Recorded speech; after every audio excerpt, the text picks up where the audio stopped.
بەڕێز مام جەلال ڕوحی شاد بێت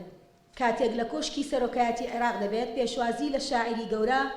مزەفەر نەواب دەکات و دەڵێت دەبێ شانازی پێوە بکەین میلەت دەبێ ڕێزت لێ بگرێت